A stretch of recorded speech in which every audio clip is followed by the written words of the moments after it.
लग्नाच्या आधी आणि लग्न झाल्यानंतर ना प्रत्येक नवरा आपल्या बायकोला खुश ठेवण्यासाठी सर्व काही प्रयत्न करतो, तिला बरेचसे प्रॉमिसेस सुद्धा करतो. आणि जसं लग्न जुनं होत जातं किंवा खूप सारी वर्ष होतात ना लग्नाला, तसं त्यांचे प्रॉमिसेस आणि त्यांचं प्रेम जसं काही संपुष्टातच निघून जातं. आता मी असं का म्हणते, कारण की तुम्हाला सांगते, आमच्या लग्नाला 10 वर्ष कंप्लीट झालेत. यांनी मला खूप सारे प्रॉमिसेस केलेले होते, त्यातले कंप्लीट पण झालेत, अर्धे अजून बाकी आहेत. पण आजकाल ना यांच्या अपेक्षा जरा जास्तच वाढत चालल्यात. प्रॉमिसेस तर कुठं गेले माहीत नाही, पण यांच्याच अपेक्षा मला ऐकावं लागतात. त्यांना असं वाटतं लग्नाला 10 वर्ष झालेत म्हणजे माझी बायको एकदम दी परफेक्ट असली पाहिजे म्हणून. सकाळी उठल्याच यांनी मला टोमणे मारायला सुरुवात केली की सणासुदीच्या दिवशी तरी साडी वगैरे विअर कर म्हणून.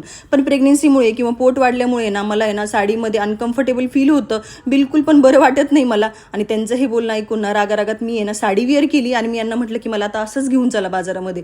पूर्ण बाजारात तशीच फिरले आणि एवढं थकल्यासारखं झालं ना. आणि माझा चेहरा बघून आहे ना मला हे म्हणतात, अरे मी असंच बोललेलो होतो, मी चेष्टा केली होती, तू तर सिरियस घेतलं. यांचं नाही, दरवेळेचं असंच असतं. असं संध्याकाळी रांगोळी वगैरे काढली, त्यानंतर ना यांची शॉपिंग राहिलेली होती, यांची शॉपिंग सुद्धा केली. परत घरी आल्यानंतर ना पूजेचं सामान वगैरे व्यवस्थित ठेवलं आणि परत झोपी गेलो. सो असं होतं माझा आजचा दिवस. भेटूया उद्याच्या ब्लॉगमध्ये. बाय.